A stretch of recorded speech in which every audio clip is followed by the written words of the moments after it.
Thanks, Kate. Sorry, just making sure everybody can hear me. Perfect. So thank you, Kate, and thank you, committee, for the opportunity to present here to you today. Je vais faire ma présentation en anglais, mais si on a des questions à la fin, on peut les prendre dans la langue de votre choix. And you do have a presentation deck, and so what I'm going to try and do as we go through is I'll indicate when I'm switching slides so that we can try and keep up with things.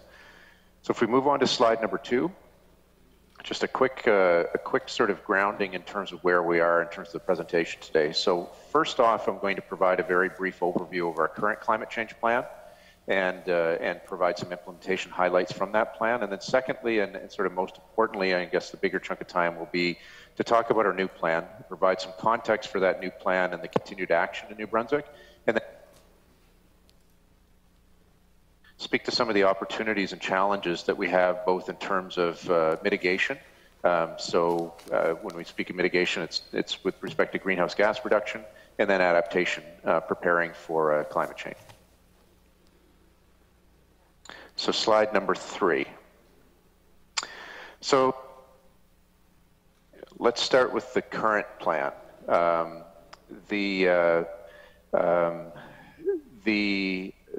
plan was released in December of 2016.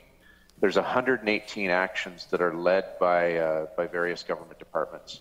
There was a progress report that was released in January of 2021 that spoke to the period of December 2016 until March of 2020. And then there was a final progress report that we will be issuing in March of 2022 that will speak on the entirety of the plan. Slide number 4. So the government has committed to completing 75% of the actions in the current plan by March of 2022.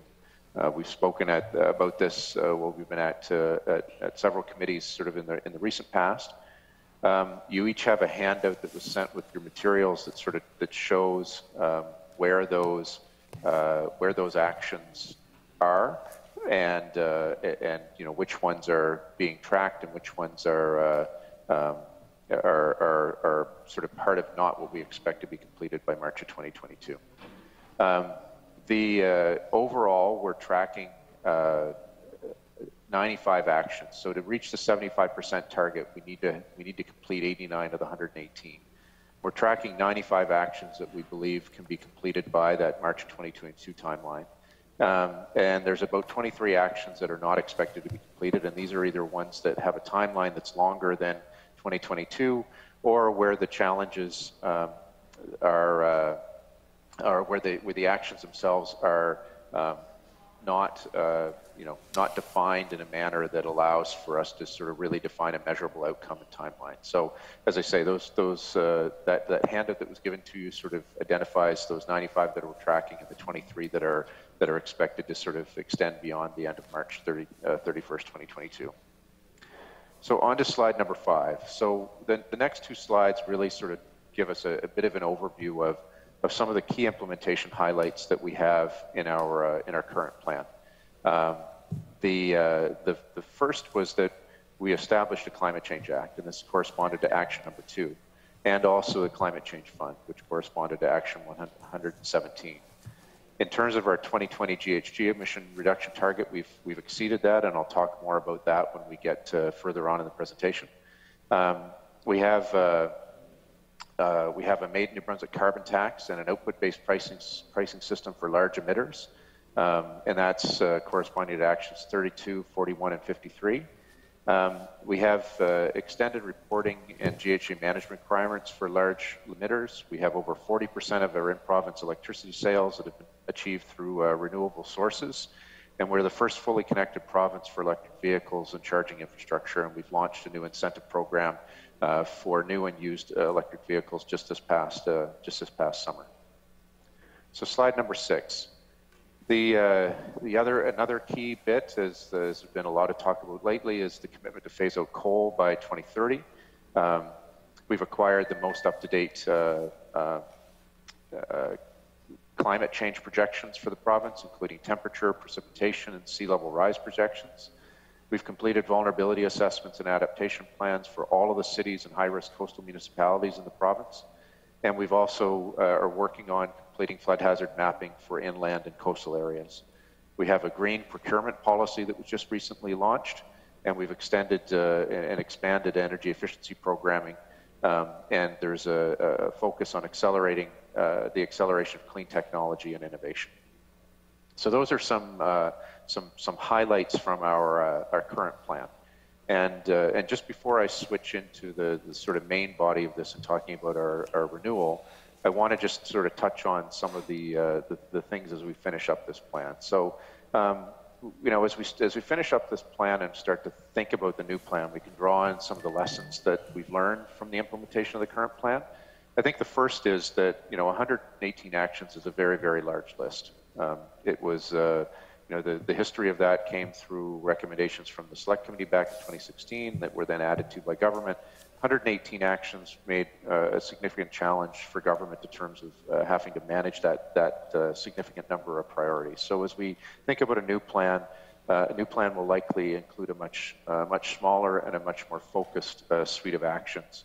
The second is that the actions truly need to be measurable with a clear outcome that can be tracked and reported. A large number of actions in the current plan are relatively open-ended. They're not what I would call sort of overly measurable, and that has made the implementation difficult. So these are, you know, two of the key takeaways that I would outline as we think about what we need to better as we move forward into a new plan. Okay, so I'm going to move to slide number 8, which is the one that's titled Renewed Climate Change Action Plan. So that really brings us to a discussion about the Renewed Climate Change Action Plan. And so what I want to do, and I'm moving to slide number 8 now.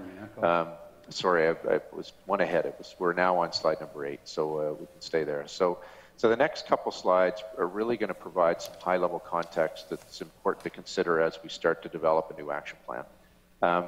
The first here is that there's been a lot of great work done to date, but it's clear that we need to do more. We need to build off of our progress to date. A new plan will need to ensure that New Brunswick is positioned to take advantage of the new opportunities presented by decarbonization, while at the same time supporting the managed transition for our existing sectors. When we think about the adaptation side of the business, a new plan really needs to continue to promote climate resilience, both in our communities, our infrastructure, and our natural resources. And finally, you know, I think this is one of the most important things in this, is that we need to recognize that climate change action is truly a shared responsibility that requires collaborative and coordinated action. It's not solely the responsibility of the provincial government, although there's a significant lead role there. It's going to rely on other levels of government, all New Brunswickers, as well as our engagement with First Nation communities. And finally, one of the things that's become very clear, that's sort of been highlighted through some of our COVID challenges, but also as we move through this climate space over the last little while, is that, you know, we need to ensure that our climate actions provide for equity, inclusion, diversity, and really aim to protect our vulnerable communities and ultimately promote sustainable development. I'm going to move on to slide number 9, that's titled International and National Context. So as we contemplate a new plan, it's important to consider what is going on around us, both on the international sphere as well as the national sphere. If we think about the international sphere, we know that there's an increasing urgency to limit warming to 1.5 degrees Celsius in order to avoid the catastrophic consequences that come with a warming planet. We don't need to look sort of any further than the recent COP26 meetings in Glasgow, Scotland, to see that global economies are accelerating the transition towards a decarbonized economy. At a national level, the federal government has a very, very aggressive suite of actions that are going to drive a lot of climate action through the country. We know that we will see carbon price increasing to $170 a ton by 2030. And we can expect to see the rules around regulating our large industrial emitters to become more stringent. The federal government has made it very clear that coal-fired electricity generation will be phased out by 2030. We can also expect a federal clean fuel standards that will regulate the carbon content of fuels. The federal government has also made a commitment for the country to be net zero in terms of greenhouse gas emissions by 2050. We'll talk a little bit about this in more detail, as well as the implications for New Brunswick in a couple of slides. And the federal government has also announced a clean electricity standard that will be requiring electricity generation to be clean or non-emitting by 2035. And we've seen new targets from the federal government for 2030 being in the range of 40 to 45% below 2005 levels. And I will talk about our greenhouse gas emissions targets here in a couple more slides. So I'm going to move on to slide number 11, titled Mitigation, Reducing Our GHG Emissions. So just to, the next series of slides are going to sort of speak to climate change mitigation, provide a bit more context, and then we'll get into some of the opportunities and challenges. So just to ground everyone, mitigation, when we're talking here, it means taking steps to reduce our future greenhouse gas emissions,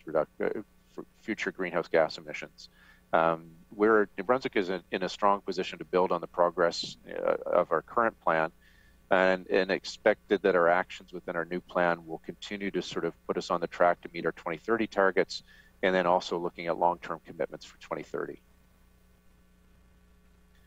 On to slide number 11, sorry, I'm one ahead of you on slides, but that's this is the right slide with the pie chart here. So the next 4 slides are going to sort of focus on our greenhouse gas emissions and provide a bit more context for the potential mitigation actions that the province might take. This graph shows our current emissions in the province, which are 12.4 megatons, and this is based on information from 2019, and this is information that we received from Environment and Climate Change Canada. It's important to understand where our emissions are coming from, because it allows us to understand where we need to focus our efforts in terms of emissions reductions, in terms of where we can achieve the largest bang for our buck. We have 3 main sources of emissions. The first being industry, that's accounting for about 31% of our emissions. Transportation accounts for 29% of our emissions, and electricity generation accounts for another 22%. The remaining emissions are attributed to buildings at 9%, waste at 5%, and agriculture at 4%. So I just want to make sure that that's an important context as we go through and start to look at some of the opportunities further on. I'm going to move to slide number 12 now. I think it's important as we look at this to make sure that we kind of, we do have a lot of work to do, but we also need to understand where we fit in terms of the rest of the country. So this slide here shows us where our emissions are compared to the rest of the country, based on, again, that 2009 or 2019 data, and it's showing reductions since 2005. So the latest national inventory report shows that New Brunswick is in fact leading the country in terms of GHG reductions. We've reduced our emissions by 38% below 2005 levels. We're followed by Nova Scotia, Ontario, PEI there, but we do have significant work to do, still to do, but it's also good to recognize our successes. On to slide number 13. This graphic is really intended to show where those emission reductions come from. So the key sectors are outlined on the left-hand side of the graph. Our emission reductions have been partially achieved through some restructuring of the economy, but to a larger extent through significant improvements in electricity, industrial, transportation, buildings, waste, and agricultural sectors. So each of these main sectors will be something that we talk about later in the presentation, and we'll focus in on each of them to talk about where those historic reductions have come from and what those opportunities are for further reductions in the future. Next, I want to talk on slide 14 just about our targets. These targets are included within our Climate Change Act. And as we mentioned earlier, our emissions are based on the latest Environment and Climate Change Canada data that shows that our current emissions are 12.4 megatons. So we're on track, or we've exceeded our 2020 target, which was 14.8 megatons. And we have a 2030 target of 10.7 megatons, which is equal to about 47% below 2005 levels. And given where we're on track to meet this target, but will require continued action to meet this target through not only the ongoing implementation of the current plan or the new plan that we're going to be putting in place. So recently, the federal government announced new targets of 40 to 45% below 2005 levels for 2030. So it's important to just note that if we do meet our own target of 10.7 megatons at 47% below 2005 levels, we'll be exceeding this this national target. By 2050, we currently in our action plan have a much more aggressive target of 5 megatons or 75% below 2005 levels. So really the challenge becomes, as we look out beyond 2030, it's achieving that 2050 target will require much deeper reductions and much more focus on innovation.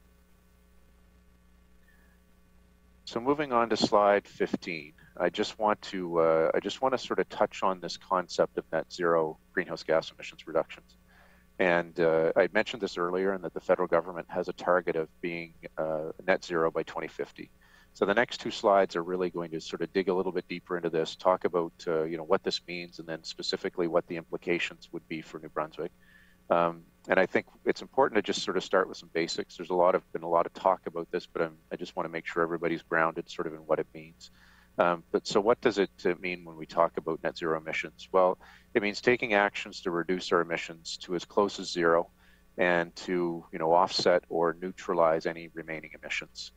This concept of net zero is viewed as a critical tool to addressing the long-term effects of climate change and to sort of helping to manage our global temperatures within that 1.5 degrees Celsius range. Most of the commitments that exist around net zero are focused on the year 2050. That was the key focus of the discussions coming out of the COP conversations. And so if we look at what's going on around us, so there were significant commitments coming out of COP that sort of focused on the net zero component. Canada itself has made a commitment to net zero by 2050. There are a number of provinces within Canada that have followed suit. Nova Scotia, Prince Edward Island, Newfoundland, Quebec, British Columbia, and Yukon have all made commitments to formal commitments to be net zero by 2050. And then the cities of St. John and Halifax are two examples sort of locally that have made commitments on their own towards net zero by 2050. On to slide number 16.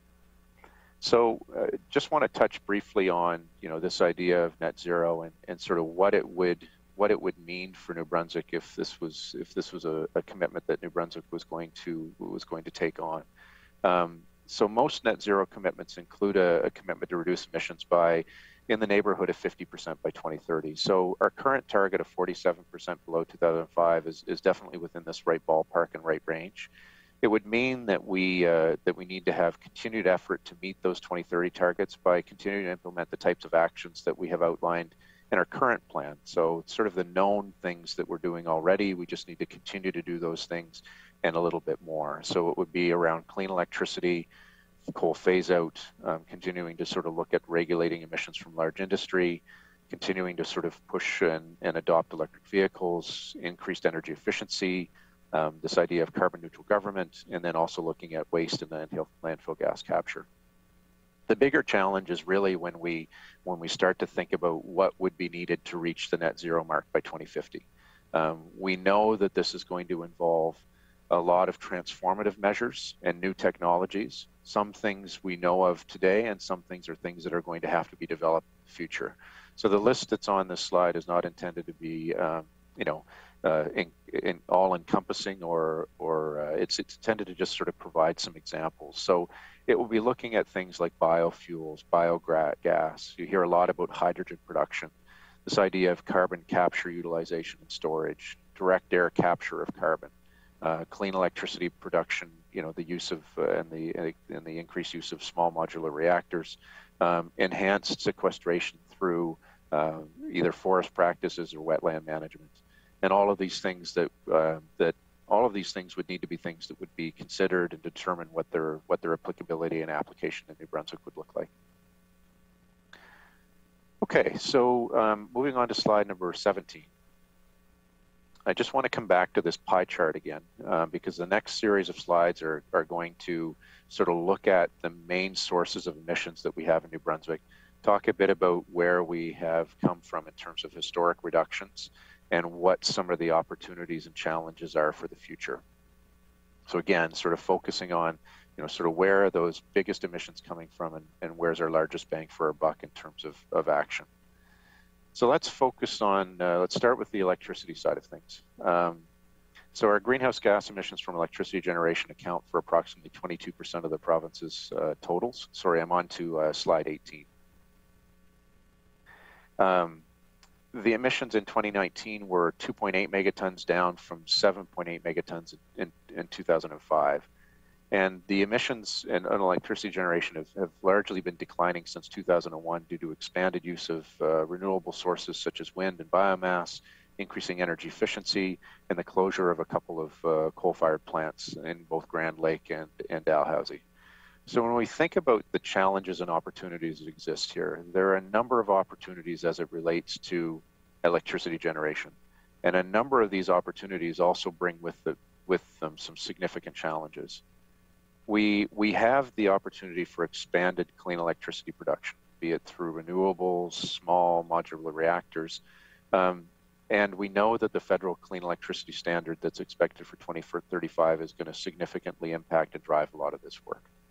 There's also an opportunity to continue to expand and look at opportunities for increasing energy efficiency programs to reduce electricity demand and to reduce emissions from fossil fuels and heating in buildings. The phase out of coal for electricity generation represents a significant opportunity from a greenhouse gas side of things, but also represents some very real challenges ensuring that there is adequate generation in place to meet our demands in 2030, and that in doing so, we're not putting an undue burden onto the ratepayers of New Brunswick. So just coming back to that, I mean, there are a lot of opportunities here, and they come with the challenges of really maintaining a resilient and reliable electricity grid, while at the same time making sure that we're managing those impact on ratepayers. Okay, I'm going to move forward onto slide 19. So our second largest source of emissions in New Brunswick comes from transportation. That accounts for about 29% of our emissions. These are our current emissions are 3.6 megatons, down from about 4.7 in 2005. The progress in changing how we move around we've made progress in terms of how we change how we move around the province. We can see that a lot of the emissions reductions to date have been driven by, over time, purchase of newer and more fuel-efficient passenger, commercial, and freight vehicles. And these are largely driven by ever-tightening sort of vehicle emission standards on the national level. We have invested sort of heavily into EV charging network, which doesn't have a direct impact on the emissions reductions that we've seen, but which will set us up well for the future. So when we think about challenges and opportunities, the primary opportunities for reducing emissions from transportation come from increasing the adoption of zero-emission vehicles and continuing to sort of look at providing incentives in the short term and expanding charging infrastructure. The federal government has stated that there's 100% of light-duty vehicles will be zero emissions by 2035, and that will be a significant driving factor. There's also opportunities as we start to think about how we freight movement and fuel efficiency, and opportunities as it would relate to accessible, clean, and active transportation.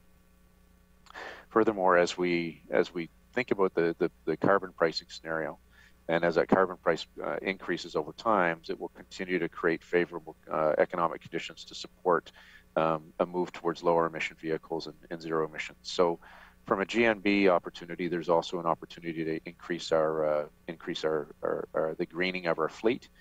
But it's important to note as we think about this from a challenge perspective that rural households and low-income New Brunswickers will face greater obstacles at reducing transportation emissions, both in terms of the affordability of technology as well as the access to those opportunities.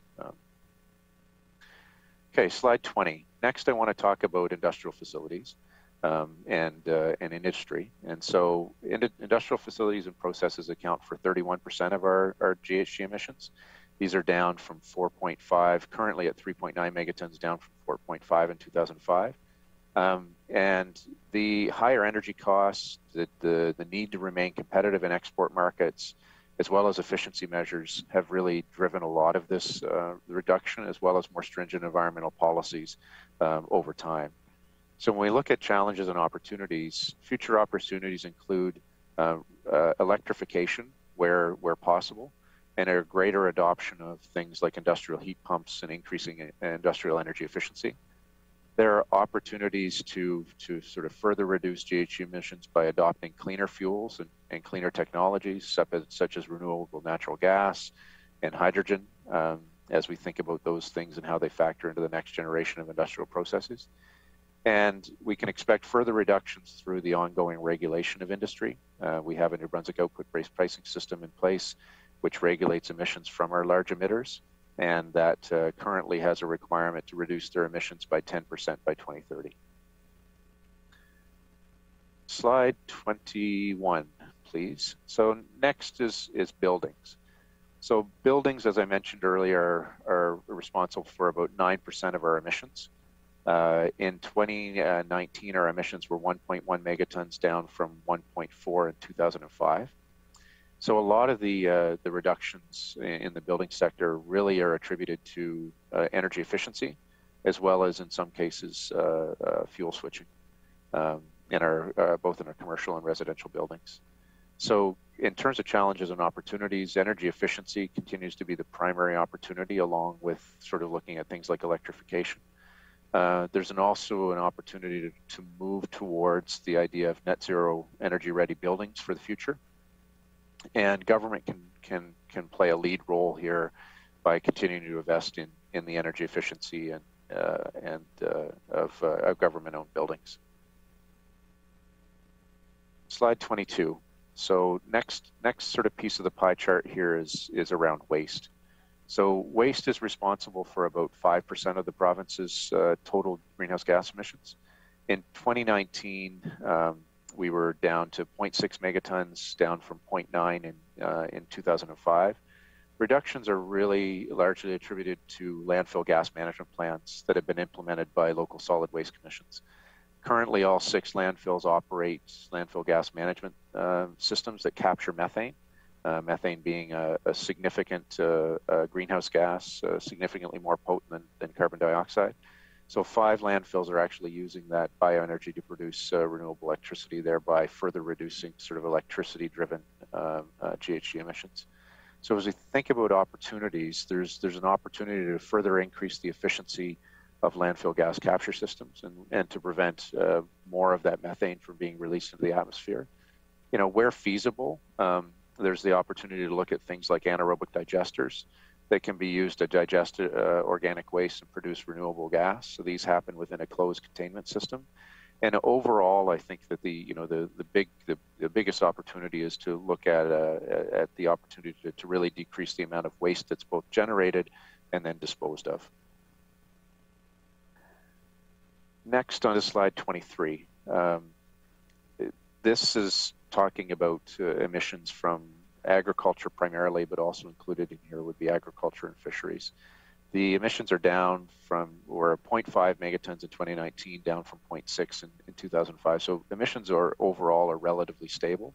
The reductions over time have really been attributed to the agriculture side and the adoption of on-farm, beneficial management practices for both crops and livestock. So the opportunities that exist here are really about improving the emissions intensity of agriculture products over time. There's being work done to look at how the aquaculture sector may actually be able to help in terms of looking at alternative feed sources, such as components of seaweed. There's the ability to look at enhancing on-farm beneficial management practices, such as storing carbon and reducing emissions through practices such as cover cropping, nitrogen management and rotational grazing. And also, when we think about this, there's also a real local opportunity here to increase the local food and beverage supply through programs that we have now, like Grow NB, Buy NB, and Feed NB, and continuing to focus on those over time. On to slide number 24, please. So the next one that I'm going to focus on is communities, and I think we don't directly measure greenhouse gases from communities, as their emissions are really captured as part of the other components of the pie chart. but municipal governments have a direct or indirect control over approximately 44% of the greenhouse gases that we have in the province, either from development, land use, transportation, buildings, energy, etc. And they can act as a regulator, a facilitator, a program deliverer, an educator. There's approximately 55 communities in New Brunswick right now that have greenhouse gas climate change action plans that are either under development or being acted upon. And so there's opportunities for further reductions that exist by way of continuing to support that planning and looking at those opportunities within municipalities. Slide 25, please. The one that says, sorry, I'm going to move on to the one that says carbon sinks. There we go. Thank you. So the last item that I want to highlight here in terms of mitigation is really around carbon sinks. And this actually isn't an emission source per se, but carbon sinks actually absorb or sequester carbon. So if you can think of it as actually something that's working to reduce those emissions in those other parts of the pie chart. So carbon sinks include natural features such as wetlands, soils, and trees. So since 1990, New Brunswick has significantly increased its carbon sinks through both forestry and wetland management practices. New Brunswick is committed to doubling the conserved land and fresh water and aims to reach 10% by the end of fiscal year 2022. So when we look at future opportunities here, it's really about improving our methodologies for estimating and reporting on greenhouse gas emissions from carbon sinks and our forestry and other land use management, and really to explore what are those opportunities for further reductions, especially if we think about this in the context of a longer term net zero context, because this can be used to help balance out the equation, so to speak. Okay, so I'm going to move on to slide 26, and I'm going to shift gears into the adaptation world. So to date, we've been talking primarily about mitigation, so that's really about the reduction of our greenhouse gases, but I want to shift into talking about adaptation. So this is really, climate change adaptation refers to the actions that we're taking to reduce the negative impacts of a changing climate.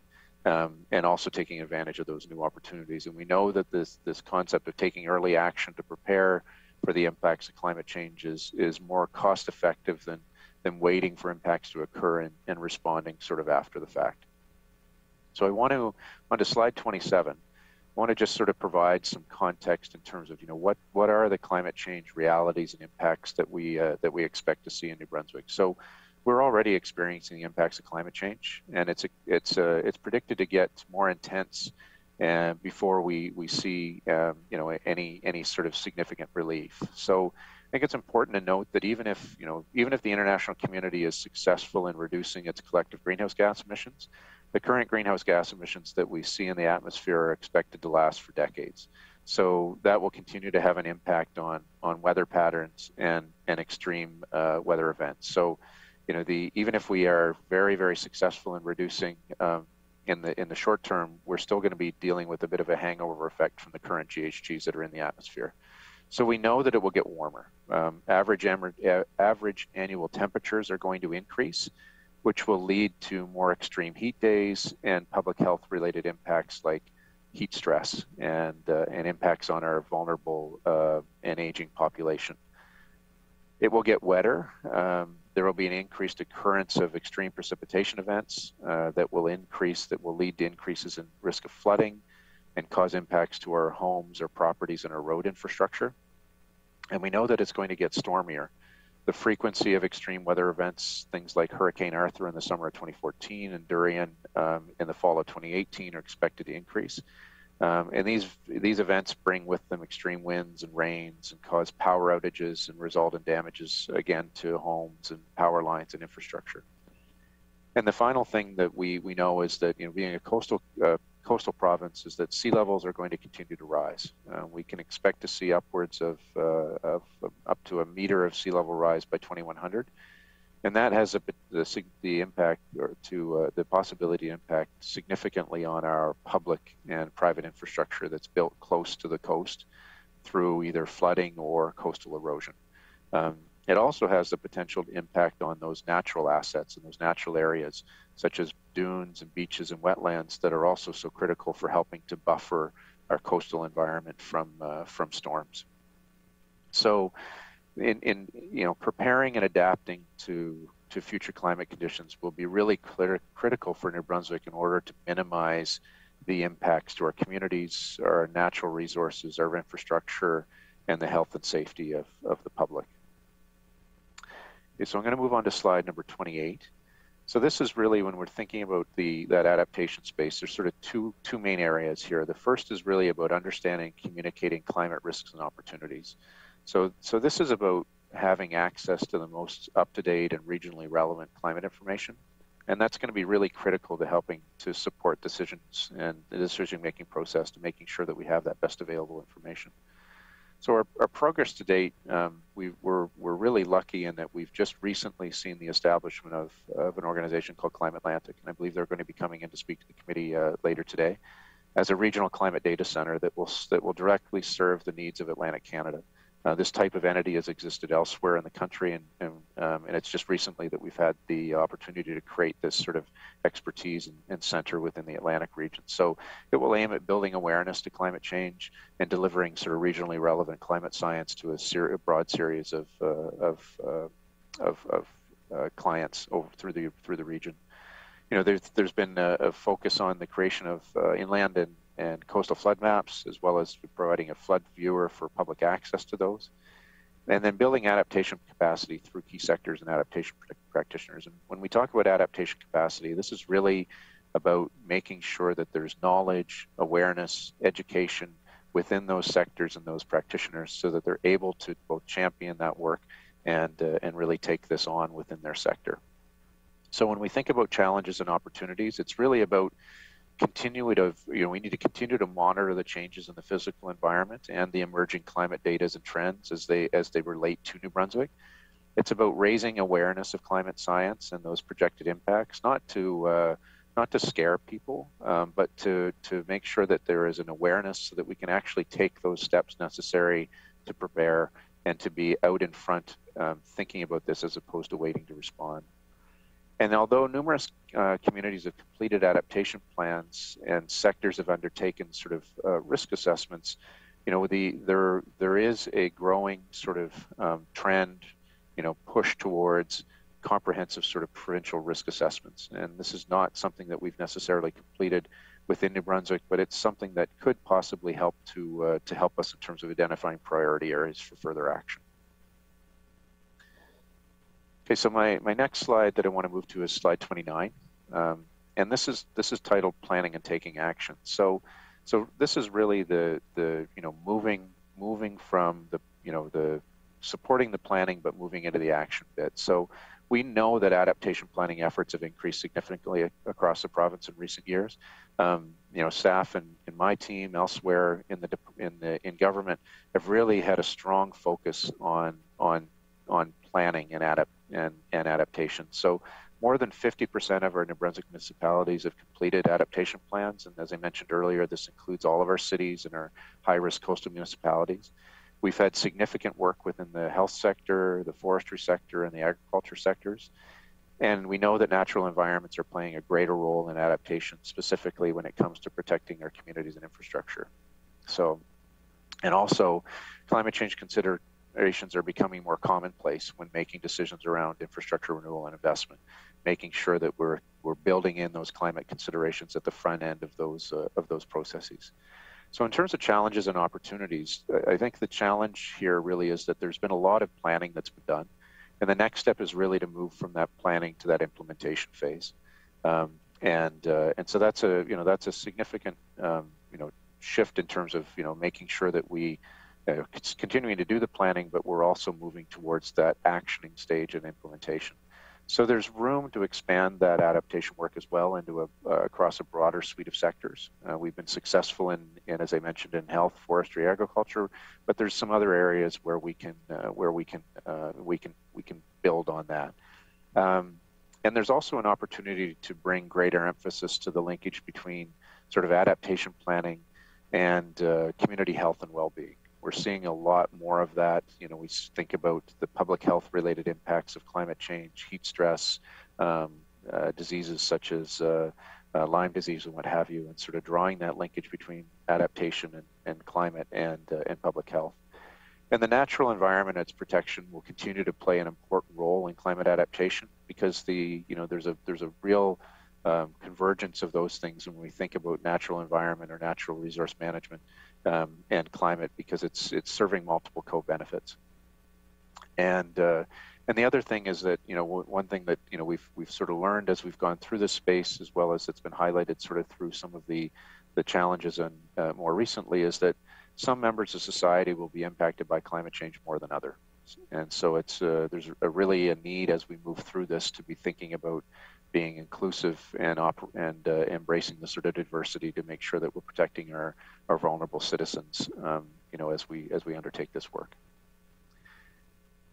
So last slide, number 30 here. So just to sort of wrap this up, and then we'll be happy to sort of entertain questions and discussion. But you know, there's a lot of work that's been done to date, but I think it's very clear that we have more to do.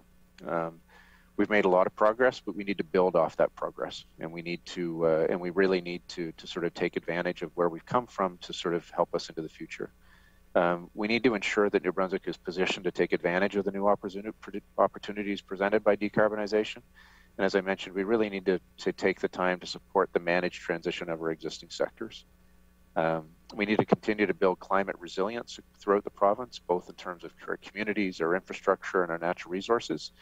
And although government has a key role to play, you know, this topic of climate change and climate change action is a shared responsibility. And ultimately, our success will depend on the collaborative and coordinated action of ourselves in government, as well as a large number of other players out there. So I think with that, I'll say thank you, and we'd be happy to sort of entertain any questions.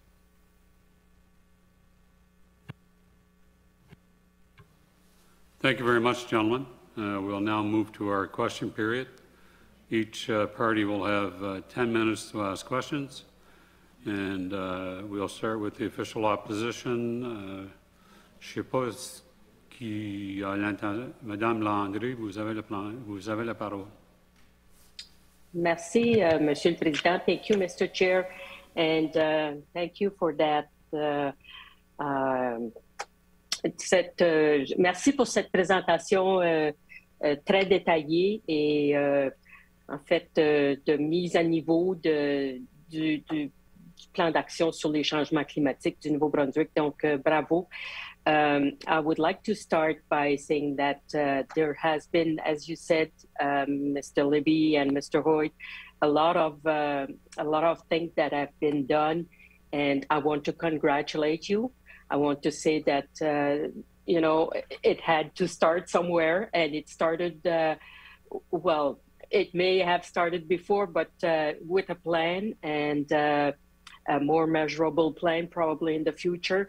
What has been done in the last 5 years is awesome, and I would like to congratulate you to start with. And it gives us, I think, a good path forward. It gives us an idea of where we're coming from and where we are right now, and what has to be done. So I think you've highlighted a lot of good opportunities and a way to move forward, maybe a little bit faster than we have been in the past. And again, kudos to you. I have a lot of questions, but probably won't have enough time to have all of them today. But anyway, my colleagues will also have some. So I would like to know, in the last 5 years, during the plan, you know, you're talking about a reduction of GHG since 2005 of 38%. I would like to know what would be that percentage in the last 5 years.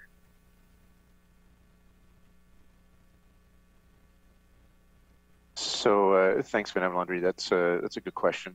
It's a it's often a difficult one for us to ask, and I'll try and explain sort of some of the challenges that we have around that. So what I mentioned was that when our latest inventory that we received from Environment Climate Change Canada, and the latest that we have is from 2019. And so it will tell us sort of what our emissions were in 2019. We will be getting in the spring of 2022, we'll be getting the data for 2020. So we're always sort of 2 years in arrears. Okay. And so, and the type of information that we get through the National Inventory Report, which is where that data is coming from, is I would say is a much broader in scope and a little bit higher level than down at the level of the individual actions that we have. The emissions reductions that will be shown will be largely attributed to the broad brush actions around energy efficiency and those types of things, and coal and what have you. But it's difficult to make a direct connection between the action plan and those numbers that we see through the National Inventory Report. What we are going to be working on is that when we do that sort of final progress report, we will be doing something that's a bit more of a bottom-up sort of activity that looks at those actions and what we're actually undertaken more from an operational level, and what those contribute to in terms of greenhouse gas emissions reductions. So that's something that you can expect to see that will sort of flow out of that progress report at the end of March of 2022. I don't have my graph right in front of me to say if we were to go simply off of the National Inventory Report in terms of where we started. Just let me see if I can bring up the slide and I can do some quick math just in terms of helping to answer that question. If we were going just off of the National Inventory Report sort of itself, I think our emissions in around 2016 were, we're up in around sort of just over 14, 15, and now we're down at 12.4. So over that sort of 3-year period, we've seen roughly a 3 megaton sort of reduction at the National Inventory Report level. But again, it's not a direct connection to the actions within the plan, and that's a bit more of a bottom-up exercise that we'll undertake through the progress reporting aspect that you can expect to see in March. Again, related to that question, so we know that in the early 2000s, there was a lot of shutdowns of large industrial mills, and how much of that 38% would you say, though the reduction is related to the shutdowns of large industrial emitters? So again, a good question. If we look at, in slide 20, it sort of shows you that the industrial emissions between 2005 and currently have dropped from about 4.5 to 3.9 megatons. So there's a 0.6 megaton reduction there. Not all of that is related to sort of shutdowns of facilities, and I think you also have to bring in the electricity component of that too, because you have Yes. the Grand Lake and the Dalhousie plants in there. So I don't have an exact figure for what portion that sort of contributes to, but it's not insubstantial, but it's not 90% of the figure. There's been a lot more that's come there as a way of energy efficiency, as well as the fuel switching measures. So I don't have an exact figure for you. I can probably get that one for you, but it does play a significant. It does play not an insignificant role, but there's also a number of other factors with respect to the restructuring towards increased efficiency within those sectors that has driven a lot of that. And if I may, Jeff, I might just jump in there, MLA Landry, just to point out on slide 13 with the bar charts, it actually shows the different sectors and the GHG reductions. In electricity generation, as Jeff pointed it out, that reduction we're seeing is a combination of a few things happening. A couple of large electrical facilities shutting down, Grand Lake and Dalhousie, but then again, some other efficiencies that are being gained throughout the system. Thanks. It's just that maybe it would be useful to have,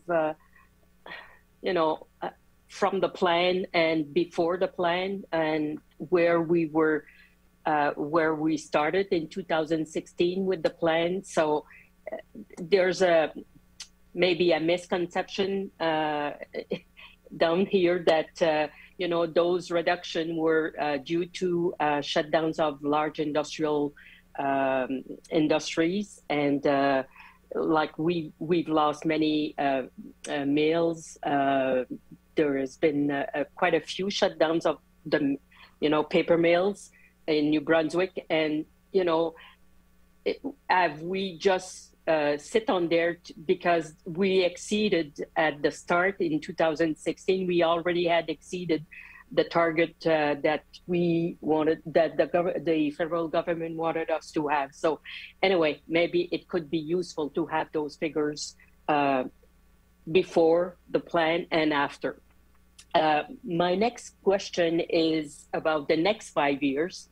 And again, it would relate to where do you see we can look for the most significant GHG reductions in the next, where are the opportunities for the most gas emission reduction in the next 5 years? Thank you. Another good question. So I think if we look at where we are right now, and our emissions from 2019 show us at 12.4 megatons, and our 2030 target is 10.7 megatons. So we're trying to get to, there's about 1.8 megatons or so of 1.7 megatons of emissions reductions there. So I think when I showed those, the intent of showing each of those sectors was to really talk about those opportunities. So our biggest portion of emissions are largely around electricity, industry, and transportation. And so when we think about, what are we going to do to drive us towards emissions reductions between now and 2030? Those are the three areas where we sort of look at the most. Obviously, there's some component that's going to come from electricity. There's going to be a component that comes from the industrial side of things. But I think, as I mentioned, with respect to electrification and increasing energy efficiency on the commercial and the industrial side. Transportation will be one where we will see some substantial changes, and some of that's going to take place between now and 2030, and then outwards. The shift towards zero emission vehicles and that significant move there is going to be an area where we can expect to see some significant reductions. So it's not to say that the buildings and the waste and the agriculture are not going to play into that. They will. But they are all smaller pieces of the pie. So the bigger opportunities will be in that electricity side, the industry side, and the transportation side. Thank you. We may have time to come up with some more questions. Thank you. Okay, merci beaucoup. Mr. Kuhn, you have 10 minutes. You'll have to unmute, Mr. Kuhn. I just think I'm always on, I guess. Thank you. Thank you, Mr. Chair, and good morning. My praise will be more effusive, Mr. Hoyt, but with 10 minutes, I'm going to get to the questions. But thank you for all of your work and the excellent work of your staff and those in the policy branch. So I want to start with buildings. And thank you for pulling out the emissions related to electricity consumption by buildings so that we get a fairer picture. And when you do that, really 25% of the emissions can be accounted for by buildings when you count emissions related to the energy they consume, according to your numbers here. So I'm always concerned about missed opportunities, and there are big ones with buildings because they're sunk infrastructure. You build a commercial building or an apartment building or even a house, and the carbon footprint of that based on its energy consumption is there for some time until you get to the point where you might want to renovate. So right now, I understand that, say, the commercial buildings we're seeing going up around the province these days are being built to the standards of energy efficiency contained in the 2010 National Building Code. The 2020 National Building Code is due to be completed this spring, along with the 2020 National Energy Code, which is substantially improved in terms of the energy efficiency standards that have to be met. And we have the commitment here in the plan to adopt the latest national energy code and building codes in New Brunswick. So are we missing opportunities because of our reliance on old building codes, and are we going to increase the speed at which the new national building codes and energy codes are adopted in province? So thank you, Mr. Kuhn. I think, as you mentioned, the 2020 code for buildings, as well as the 2020 code for energy, are sort of pending. And so, what will, one of the things that I can say is that from the provincial side of things, when we do look at adoption again, it will be adopting sort of both the energy code and the building code sort of at the same time. So we're waiting right now to see the timing around that federal or the national codes. And obviously New Brunswick has made a commitment to sort of adopt those within a time frame that's reasonable for the province, and that sort of takes into account the training and the what have you. So we're hopeful that we'll be able to see those codes come forward from the national side of things, and then that we'll be able to see those adopted on the provincial side of things in a timely manner. And I think that you've got some, there's some presenters that are coming in later through the experts that you have here that can talk a little bit more about that in terms of what those challenges might be, as well as the opportunities. So I agree, there's an opportunity there, and we're hopeful that that those things will in the future be something that sort of drives us towards more efficiency on our building stock. Okay, thank you. I do understand. Am I right to say that the provinces have all agreed with the federal government to adopt national building codes within 2 years of their completion? I don't think it's fair to say that all provinces have done that. I think it's there's a significant number that have, and I think that that's the overall intent, is to try and drive to that. I'm not able myself to say whether or not that's something that's a blanket commitment that's been made by provinces, but it's definitely the intent to adopt them in a timely manner, and 2 years is the time frame that often gets talked about. Okay, thank you. I want to move on to transportation because that is a significant source of carbon pollution, and we haven't seen really tremendous improvements since 2015. I guess a 10% reduction in emissions from passenger vehicles over that time, but lots more needs to be done.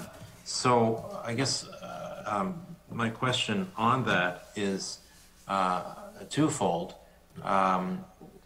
What are the opportunities for within the concept of a carbon neutral government, for government to play a role as and leading by example in terms of cutting emissions related to their transportation, and related to that, government has said that there is work going on a public transportation strategy, and I'm wondering if you can speak to how that might contribute to reducing transportation emissions. Okay, thanks. So you're right, and I think the first thing that I point out is that the challenges that New Brunswick has in terms of the transportation emissions and our ability to reduce is not necessarily unique to us. When you look across a lot of jurisdictions, transportation is a significant portion of our emissions, and I think we're all challenged with the ways in which to reduce that. Obviously, when you have provinces that have a significant urban population, that there's often more opportunities within those urban centers than there are in rural areas. In a province like New Brunswick that has a fairly rural makeup, even within our urban centers, I would argue are sort of more rural in terms of when we're thinking about from transportation emission. We're going to continue to be presented with significant challenges. So, I think, as I mentioned within the presentation, the real opportunity here is to look at zero emission vehicles. The feds are going to drive some of that with the requirement to have light duty vehicles in place, zero emissions by 2035. It will be a question of, what's the speed with adoption. One of the things that we've seen as a bit of a challenge with through COVID is supply chain related issues. and what that looks like, as well as there's some, I think everyone's heard there's some challenges going on right now with the U.S. legislation that may put some significant pressures on Canada in terms of access to those vehicles. So that's, I think, some of the bigger picture. From a GMB perspective, the province has undertaken, is committed to looking at, ways in which we can green our fleet, where that makes sense and which vehicles. And I think that, as you mentioned, the province can play a lead role there.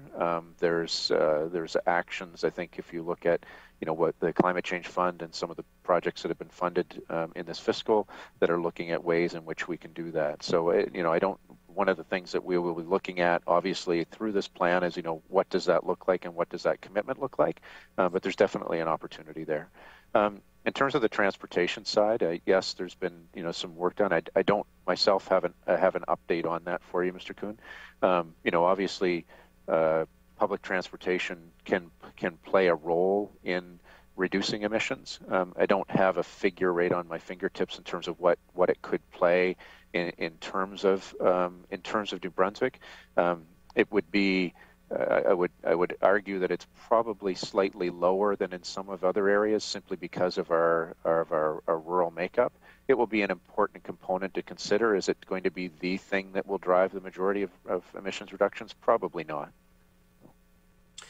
So in the work on both mitigation and adaptation, I expect you've done a number of studies looking at to support implementation of mitigation measures and adaptation measures. Are those studies available? In which context? We've done a lot of work sort of with on the adaptation side. A lot of that work has been primarily with supporting communities, and so a lot of those things are done through the Environmental Trust Fund. So all of those reports and the final reports on the adaptation side there with the communities and adaptation planning are either publicly available through the municipalities and their websites, as well as through the Environmental Trust Fund. A lot of those. And there's also the work that's been done in municipalities through the Partners for Climate Protection to looking at GHG reductions as well. In terms of other reports, I mean, we do have a number of reports that we've looked at over time in terms of possibilities for emission reduction. I don't have a list of them sort of right at my fingertips, and some of them are out in the public realm, and some of them are ones that we have that we've used internally to help inform our own work and in behind the scenes. But there isn't sort of one study that I can point to that would say that is going to answer all of those questions on an adaptation or a mitigation side. So have there been studies to look at scenarios for reducing emissions related to transportation over the next 10 years or so? There have been. We have looked at options through some of the modeling that we've done in terms of looking at future opportunities, both from now till 2030 on the transportation side. Yes, and the challenge that we often sort of run into with a lot of that is that a lot of the assumptions that are coming through those modeling exercises are based on sort of national averages, and it's also always a challenge to sort of pick out what's the New Brunswick reality within them. So yes, we've looked at components of that. We have conversations with folks who are involved in sort of this space. But again, it's always trying to take and looking at, okay, so what does that mean from a New Brunswick perspective, and what does that mean for a New Brunswick reality? And with respect to your comment on one of the final slides. Thank you, Mr. Kuhn. Your time has expired. Excellent. Thank you for letting me know. Okay, Mr. Austin, you have 10 minutes.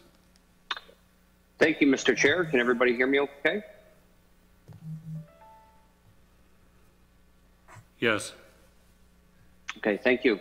I want to thank you for the presentation this morning on climate change and some of the information presented. I guess I'd like to start by,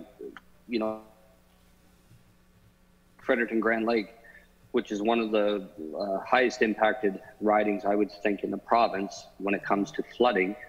You know, we've seen several floods over the decades, the last two being quite significant, especially the flood of 2018, you know, where we saw significant damage throughout the Grand Lake region and different communities that were affected. I know in the flood a year later, we saw the village of Chipman was essentially cut off, and it became an island because the roads were just simply impassable due to the flood at that time. And I know since then, I've been advocating very hard to get some mitigating work done. Simple things, you know, raising the road in certain areas by just a couple feet can make all the difference between access in and out of those communities, specifically the village of Chipman, when flooding hits. I know a lot of the funding for those types of projects are federal, but I do know the province plays a role in that as well. So, but I don't seem to be getting anywhere with that, and I know I'm not alone in terms of mitigation when it comes to flooding. So I'm just curious, and I know you touched on it, but in regards specifically to mitigation, and in conjunction with the federal government, what type of plans does the department have, you know, to mitigate some of these areas, to see the high impact areas, and what can be done to help mitigate some of the effects of flooding? Where's the department at with that? So our sort of role within the Department of Environment and Local Government is sort of twofold. We work to provide information and inform, and some of the work that's being done now to produce and to look at creation of flood hazard maps are intended to inform the public about what future flooding can look like and how that would be impacted by climate change. So it's about providing information to New Brunswickers so that they're aware of what those impacts can look like and how it is that they can make choices sort of themselves to address those. Those same types of maps and information can also be used to help inform our decision makings around infrastructure, both in terms of new as well as rehabilitation and replacement. I think the challenge that we have, and not wanting to speak entirely for our Department of Transportation Infrastructure, but there's when we look at the potential impacts from climate change, it is widespread, and there's a significant amount of impact. So I do know that there's work that's underway that's sort of starting to look at an overall risk assessment on the transportation network. That was a project that was funded through the Climate Change Fund, and that will help to identify where those priority areas are. You know, there's dollars that are available in terms of, yes, partnership between the federal government and the province on certain areas. But again, it comes down to identifying and figuring out, you know, what are those priority areas and how do we make sure that we are putting and investing in areas that have the largest potential risk and return on investment.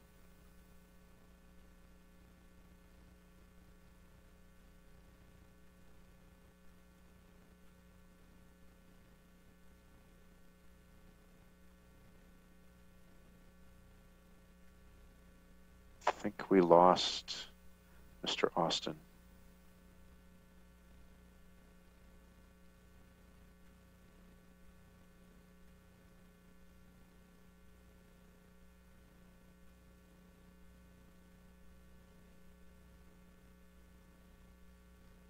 We'll pause Mr. Austin's time at 5 minutes and 30 seconds, and should he be able to make it back on, we will return to him. In the meantime, we'll move over to the government members, and I know that Ms. Bacchus would like to start. Ms. Bacchus, the floor is yours. You have 10 government members. You have 10 minutes in total. Thank you, Mr. Chair. Can everybody hear me okay? Perfect. Good. I was very, very interested in this presentation. Thank you. It answered a lot of questions and provided us with a lot of information. One thing I found particularly interesting was the slide on waste and the reductions. and the landfill gas capture. You said all 6 landfills in the province operate methane gas captures, and 5 use it to create electricity. Are they becoming self-sufficient by creating their own electricity? Or can they become self-sufficient? I don't have the figures right on my fingertips in terms of how much they're actually producing. In a large part, what they're doing is they're selling that back into the electricity grid. When you say self-sufficient in terms of production for them, are they creating enough electricity to power their individual facilities? That's a good question. I don't have that answer. I'm guessing that one of the things that we are seeing is that there is capping, and we know that capping has the potential to be more effective over time. Like, we can look at ways to improve that. So basically, what you're trying to do is put a membrane layer over top of the landfill, and then have exit holes for the gas, and then you trap that. And so it's all about how it is that you're actually sealing. Now, you're always going to have leakage, but there's ways, and over time we can become more efficient in terms of how it is they're more effective as to how much we capture. Unfortunately, I don't have a figure rate on me in terms of how how much is being captured, and whether or not that's sort of offsetting the production at the site. We could easily find that out through our folks on the waste side, though. Okay, and you also said there was just one that had not started doing this. Is it being helped to start this, or? I was thinking this morning that somebody was going to ask me that. I'm just trying to look at where my paper is. It's got the list of the ones that are or aren't. I don't have that right in front of me in terms of that. But I think that the intention is over time to sort of look at that as an opportunity for all. I don't know the specific challenges, then can't sort of speak directly to what the challenge around that one facility, but the idea over time would be that we would have all landfills in New Brunswick looking at being capturing gas. And is this something that we could use like environmental trust fund money or gas tax money for? Not so much environmental trust fund money, because environmental trust fund tends to go towards more projects that are not capital and related. So environmental trust, this would be a type of capital project.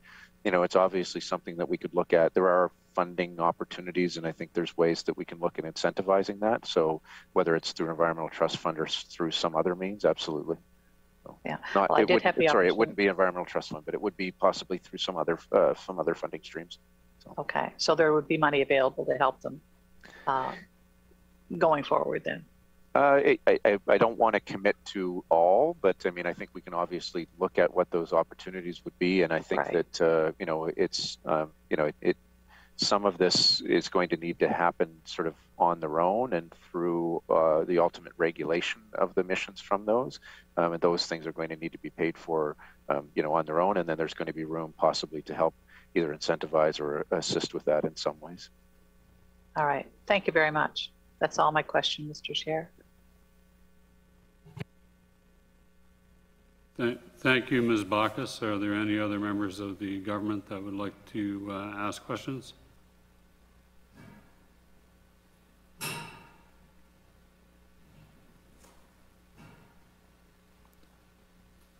Okay, we're currently just waiting to admit Mr. Austin back into the meeting.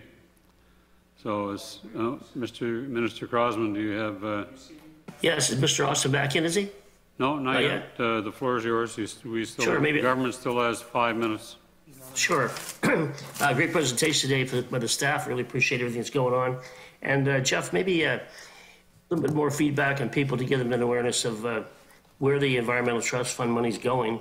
Maybe a few examples of projects and how those projects came about between the different government departments, if you could, if you wouldn't mind. Lots of good stuff going on. Sure, Minister. With the Environmental Trust Fund or the Climate Change Fund? Actually, let's start with the Climate Change Fund. Okay. Yeah. So there was an announcement back, back a little while ago with respect to the funding that was released. The government committed to $36 million worth of funding towards climate fund related projects. And so what we've been doing is working with departments to identify opportunities that can lead to climate change, positive climate change outcomes, whether it be on the mitigation side or whether it's on the adaptation side. So there's a number of those projects that are going on. As you mentioned, I've mentioned sort of a couple already with respect to the incentives that are out there for zero emissions vehicles, both the plug-in hybrid and the true electric.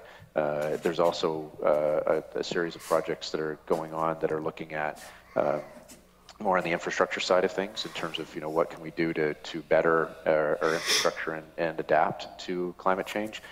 There's a study that's going on that's looking at ways.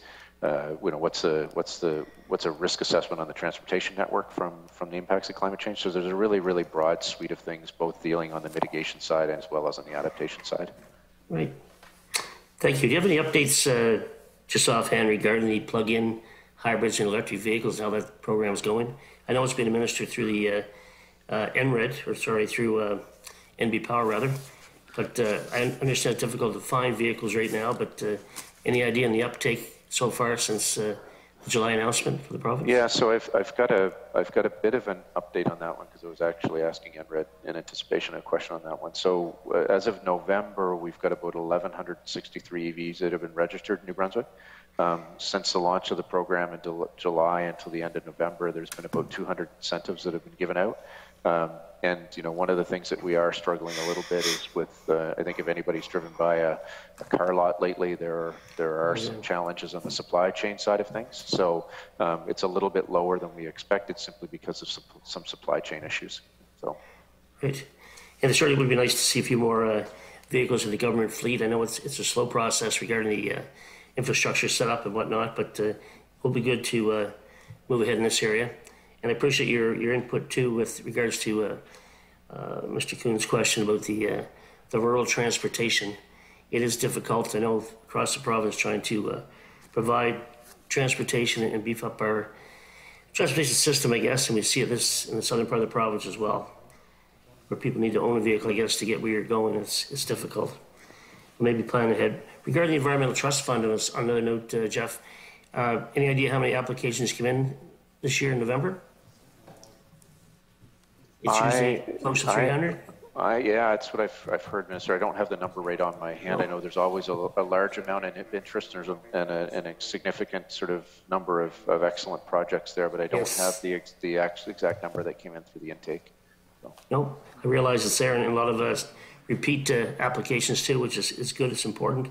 Lots of great things happening with different parts of the province in that regard, and with the flood mapping coming out too soon for public input as a soft launch, of course, will be helpful to prepare for flood mitigation and adaptation down the road, whether you're buying or selling property. Sorry, go ahead, Kate. No. Sorry, Minister, just 368 applications for this year. 368, and I guess usually 2/3 get accepted, I guess, by their process. And there's a lot of good money going back into great projects that are meaningful to the communities across the province. A lot of repeat applications, which is important too. The money's being well used. And back to Ms. Box's questions too regarding the landfill sites, and I guess it is not the Environmental Trust Fund, but the carbon capture. I know Eco 360 in Moncton and Fredericton as well. I can't speak for the others. I guess you have Crane Mountain too, in St. John, Grand Bay area. There's lots of good things going on regarding the capture, but Eco 360 I keep bragging up because our tour there, which they work directly with the city of Moncton, so it's a lot of they're great projects to capture methane gas. And I believe there's no smell involved with that, so that's important too for people living nearby. But thank you for that, Jeff. I see my time's coming up, so we'll pass it back to Mr. Austin or whoever is next. Thank you. And Minister, just briefly in response to that one, I know that the Southeast Regional Service Commission is going to be coming in to speak to you at the committee, and Ms. Baucus, to some of your your questions, we'll be able to speak a little bit more to the more operational level questions around waste management and landfill gas capture. Okay. Thank you, Jeff.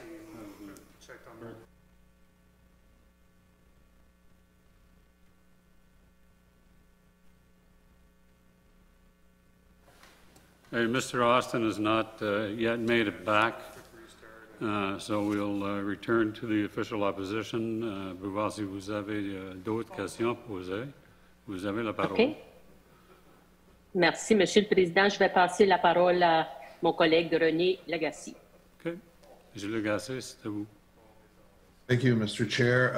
I too want to commend both presenters on an excellent presentation. I've always measured the quality of a presentation on the appetite to have more information, and I can tell you I'm famished right now, so good job.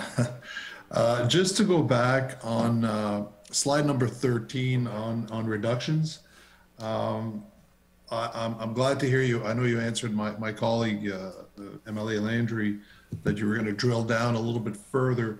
I'd really like to see this too. I know this is a loaded slide. I'm kind of surprised actually on the industry side.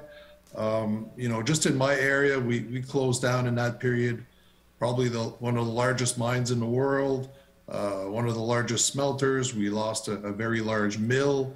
And I know that's just part of a lot of closures of mills. I would have expected more reduction on the industry than what is there. So I'm concerned that some of the other operators that are still in operation may not have found that efficiency, and it's being masked by closures. And I understand that there's potential new openings that might have impact, so it'd be interesting to drill down.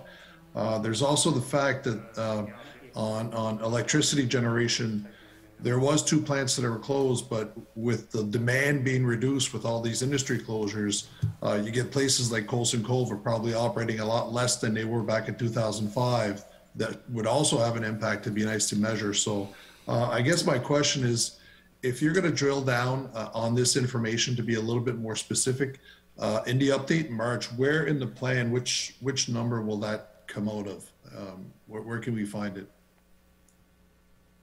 So thanks, Mr. Lagacé, for the question. So it's not so much that I think it will be a number of an action per se. It'll probably be something in the current plan and the progress report. There's an appendix to the plan that sort of provides a bit of an update on emissions, and it's and I don't have it right in front of me, but I think it's Appendix B, and it actually sort of provides the breakdown of emissions by sector, and based on the National Inventory Report. So this question that yourself and Madame Landry have posed, that is where we would expect to see some of that. It'll be included in the plan. It'll probably be a section that we speak to greenhouse gas emissions sort of as a whole, as opposed to it being tied to any sort of particular action. It'll be an appendix piece that will summarize where the emissions are that are resulted from the plan, and then maybe drilling down deeper into those reductions. Now, just to your point, and one thing I would mention is that this has always been a little bit of a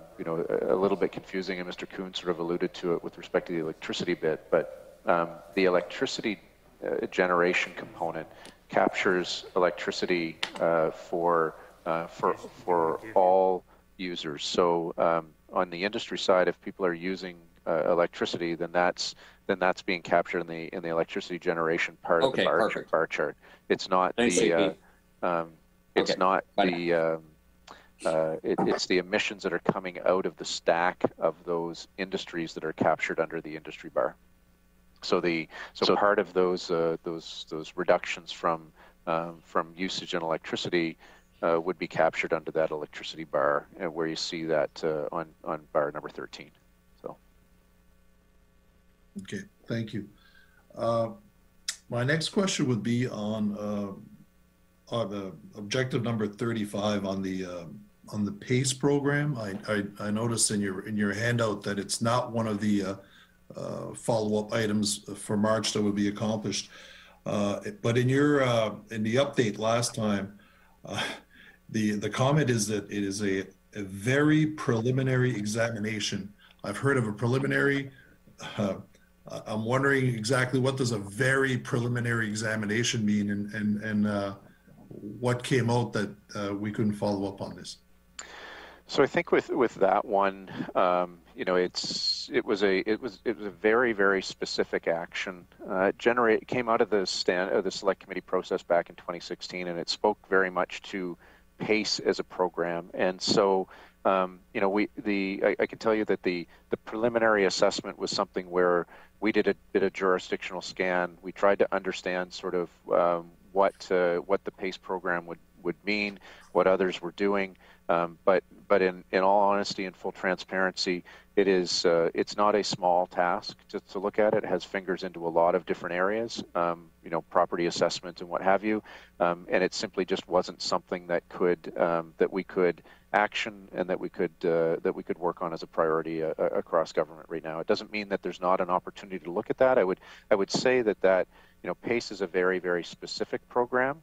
The opportunity to have sort of incentives or programs similar to PACE is something that could be looked at. It doesn't necessarily need to be just a PACE program. So, you know, and it's really about those financial incentives for making investments within a residential area where what you're trying to do is to bridge that sort of upfront capital expenditure.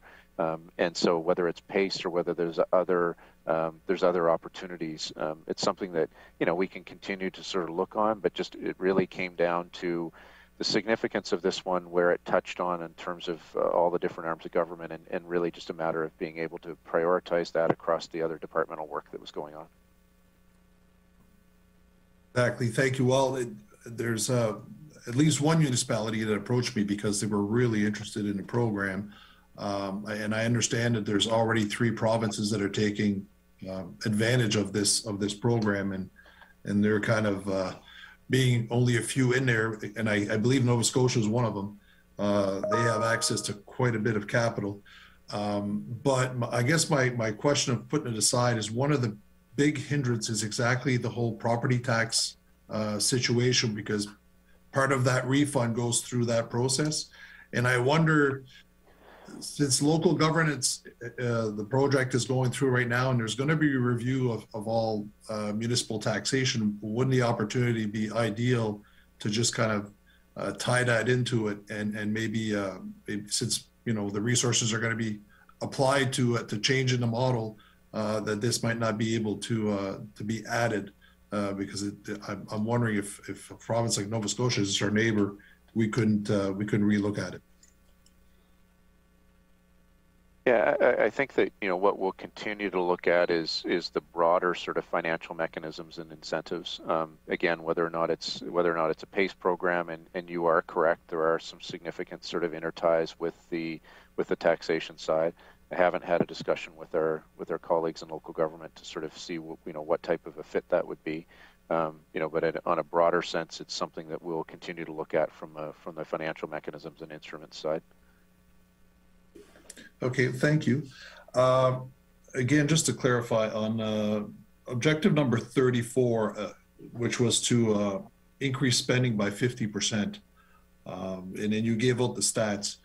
That objective, that goal, is still based on increasing the capital budget by 50% of the original amount, right? You know, from 10.84 million to achieve, I'm guessing, around 16 million.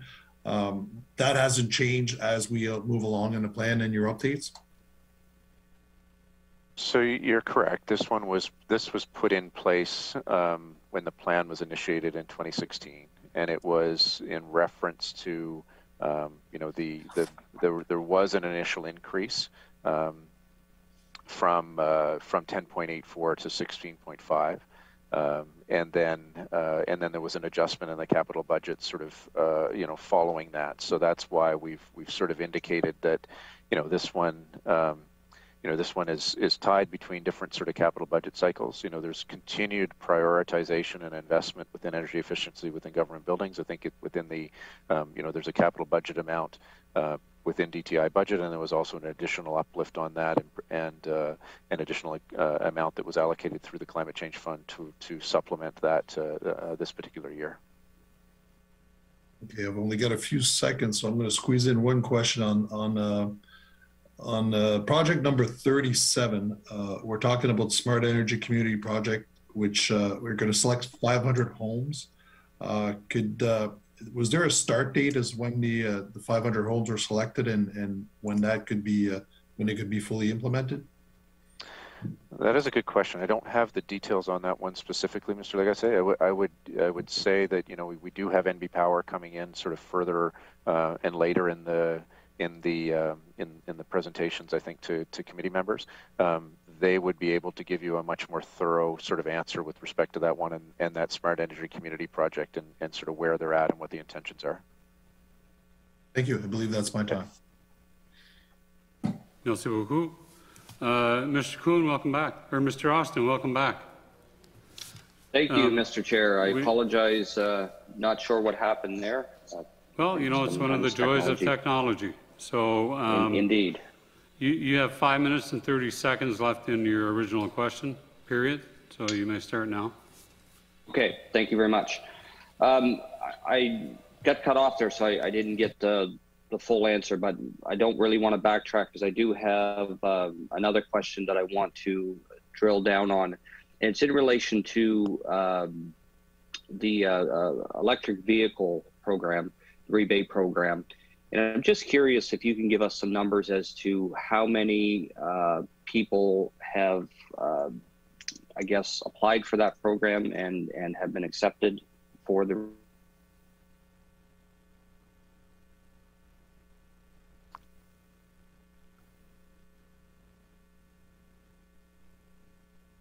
I think we may have lost Mr. Austin again. That way.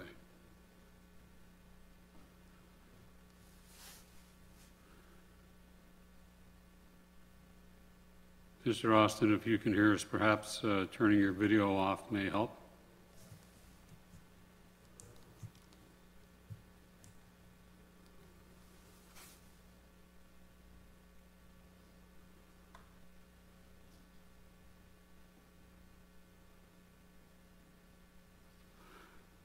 Okay, while we're trying to get Mr. Austin back, we'll move on to you, Mr. Kuhn, and your time will go between now and when Mr. Austin comes back, or 10 minutes, whatever happens first. You're still muted, Mr. Kuhn. Thank you, Mr. Chair. Okay, Mr. Hoyt, a couple of questions. One is, in the Climate Change Act, the department is supposed to, or the minister is supposed to provide an annual report on the Climate Change Fund to the appropriate committee of the legislature starting in 2019. I don't believe we've seen such reports yet. Can you give us a status report? Sorry, Mr. Kuhn, I was following your suite there and I was muted. There was a report that was issued for the first year of the Climate Change Fund, and so that was back in. I believe it was 2019. So that report, I believe, has been filed with the Legislative Assembly. It was the if we remember, was back in that was back at the time when there was a different carbon pricing mechanism in place, and so it wasn't the way that was 2018-19 was the year that we did the report for. The first year of the fund, the Climate Change Fund that we're dealing with is actually under the current sort of 36 million allocation is 2021-2022, and so that's the current fiscal year that we are in right now. The money that was allocated in 2020-2021 was not administered as part of the Climate Change Fund. If you remember, it was actually outside of the fund in general revenue. So there wasn't that same requirement to produce a report in that 2020-2021 time period, but there will be one that gets produced for the fund for the projects that are currently being implemented in the 21-2022 time frame, consistent with the requirements in the Act. Okay, thank you. With respect to electricity and further cutting emissions there in the future, and replacing power from Baldoon when the coal plant is phased out, Well, back in 2019, all the Atlantic provinces and the federal government agreed to develop a clean power roadmap for our region. There was an interim report August 2020. It would be really helpful if we had that information in terms of what does that clean power roadmap look like. So do you have any idea of when the final report will be made public? I do not offhand in terms of when in the terms of the final report on that. I don't. I'd have to get back to you on that one, Mr. Kuhn. Okay, thank you. And just to clarify, this includes the examination of the development of an Atlantic loop. Am I right? That's part of this process. Generally speaking, yes, and I believe that you know, again, you have NB Power that's going to be coming in to speak to you later on in the presentations. They, you know, have been a participant within those discussions, obviously, and I'm sure we'll be able to provide you a bit of an update on that as well. Okay, thank you. And I just want to address your on adaptation, where you say that future challenges and opportunities around that primarily are moving from planning to implementation. So what needs to be put in place to support implementation, big picture? I think that, I mean, I think it is in some ways it's a logical progression. It's you know, I think when we look at the adaptation space, it's a relatively new space that people have been working in. You know, the work within New Brunswick is really sort of ramped up since 2010-ish when we did the regional adaptation collaborative work. So the first place that you need to start is truly in that planning realm, and I think that's you know, we've had a lot of success. To move into the you know, the implementation sort of realm, I think that we're starting to see it through such things as sort of asset management and having sort of asset management plans that are building in and considering climate aspects. You know, there's elements within funding on the federal side to have a climate lens sort of applied to various projects in order to be able to sort of access dollars. So it's really you know, that's the, you know, tying some of those funding related decisions to actually having those plans in place, which ultimately moves things into implementation. You know, that's one sort of tool. I think it's just a general overall awareness of getting that level of planning and then having that factored into you know, being front and center within the decision making within those areas. So truly incorporating those things into you know, asset management plans, and then also you know, when we're looking at you know, through that large infrastructure investments, having those sort of plans be a key component of that. I think it's, you know, it's coming. You know, how we can sort of incentivize it. There's a number of ways that you can look to incentivize that with you know, tying it to funding and what have you. But it's a really very good first step, and it's the logical next step that we need to take. Does the Climate Change Secretariat see itself as having the capacity to help coordinate and animate that move to implementation of adaptation plans from the planning stage? So we play a significant role in terms of helping and guiding and supporting communities. You know, and I think that, you know, when we look at our communities across the province, there's a lot that have a lot of internal capacity.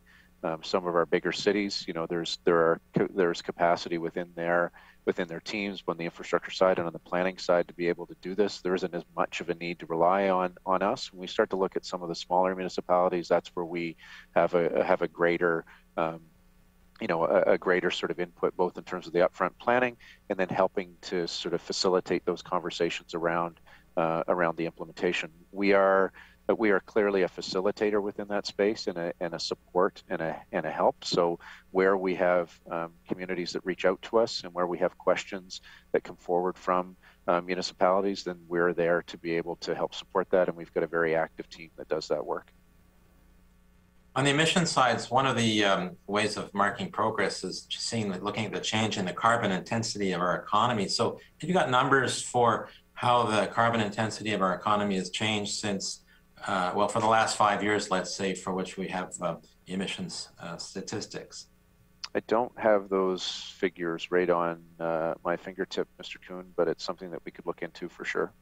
Okay, that would be great, because I think it's a useful measure, as well as sort of the total emission change in emissions. That would be great.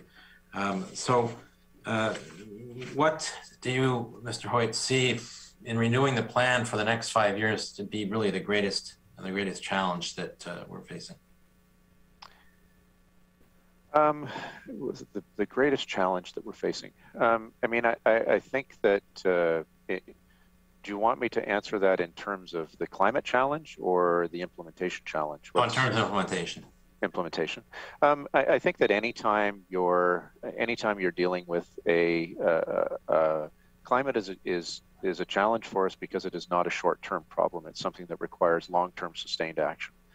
So one of the things that, and it's not necessarily a challenge, but it's something that we have a clear focus on, is how do we create the structures to be able to make sure that we have a very, very focused lens on implementation. I can say that one of the things that we are doing differently with this plan than we did the previous plan is that we've had substantial engagement with departments in terms of identifying and thinking about potential future actions. And I think that that wasn't necessarily the case in the first plan, and that will generate a lot more ownership over the actions that are included within the plan, which will ultimately help us with the longer term implementation. And so we've that's been a very, very healthy dialogue over the last number of months to help us facilitate those discussions with departments. It's really, we are the coordinators and the implementers, and we're going to rely on others to make sure that the actual implementation happens. So that speaks to the role, I think, at the center of government, and I see one of the commitments that's intended to be implemented is the commitment to establish a cabinet committee solely dedicated to climate change, overseen by the Premier. So are you confident that's going to be established by the end of March? No, I don't think that is one that we have. I mean, there are other. I'm just going to grab It's action number one on your list. So we have the all-party standing committee, and which is this committee, and conversations and oversight with respect to climate plan is a regular focus of discussions within government's priorities. We have a number of things with our priority realm that focus on this. The ability or the intent to sort of have a standalone, separate sort of committee, I can't speak to from my perspective, but we do have a significant amount of governance and oversight and leadership that's helping us move this piece forward. I mention it because it's part of the 75% commitment in the documents that were provided to committee members here. Thank you, Mr. Cohen. Your time is concluded. We continue to have difficulties retrieving Mr. Austin, so I'll pass over to government members. Ms. Bacchus, I'll start with you. Thank you, Mr. Hogan. Hello again. I'm just wondering, I had a chance to briefly go over all the actions that you've committed to. And on number 95, I see continue to promote and support opportunities to share information amongst adaptation practitioners, the general public, and emergency management officials. If you haven't already, are you sharing with schools? Are you involving the school kids? They are our future. And this is why we're doing this, or one of the reasons. Are we reaching out to them at all? That's a great question. Yes, and I'm just going to, I think it's Action 7 or Action 9 that speaks to, 9, incorporate climate communication strategy. Okay. The communication strategy, but also the incorporating climate change into education at all levels. So we have a very active, partnership and relationship with our colleagues in the Department of Education and Early Childhood Development, and there's a number of projects that are ongoing there in terms of incorporating climate change considerations into the curriculum, both in the Anglophone sector and the Francophone sector. There's a number of projects that were funded actually through the Climate Change Fund this year that looked at sort of supporting student-led projects and sort of providing training to teachers. So, I take your I take your point on it. It's something that we think is really important on that communication, that education and outreach component, and it's a great partnership we have with them to do that. So. Well, I didn't think you had overlooked it, but I just wanted to make sure, and I apologize. I missed number 9. I couldn't find it. No, it's fine. So there's 118 of them there. It's a difficult. Yeah, I know. So. All right. Thank you so much, and good work. Thank you. Okay, thank you. Any other members of the government side have any other questions or comments before we move to the closing comments? Minister Crosman. Thank you, Mr. Chair. Thank you everyone for being here today, and especially to our staff, the entire staff, and a lot of good things going on. It's a really good chance to pull it together today to see where we've been the last few years before my time and then yours as well. Appreciate all your input and expertise, Jeff and Kate as well. Everybody in this department works hard. They are experts in their field, whether they're dealing with air, water, or land. So we use these projects for the past plan to renew the new one and move ahead. So thank you for your questions today. Our door is always open, and especially for Mr. Austin as well, who didn't get a chance to ask his questions today. Certainly reach out to our department for questions either now or later. That goes to everybody. Thanks again, staff, and have a great day. Okay, thank you. Mr. Hoyt, Mr. Libby, do you have any closing comments? Thanks, Mr. Chair. Just to echo what the minister has said, I'd like to thank Jeff and the team for all their hard work on this presentation and the information they provided here today. Also want to thank the minister himself for his support on the climate change file. We're looking forward to hearing back from the committee once the presentations are completed, and certainly can provide more or additional information if needed. Thank you. Okay, well, thank you very much, gentlemen. And on behalf of the committee, thank you for giving us this opportunity to provide you with a document of what we've heard and what we will hear over the next couple of weeks, and to contribute to the updating of the climate change plan for New Brunswick. And with that, the committee now stands in recess until 1 o'clock.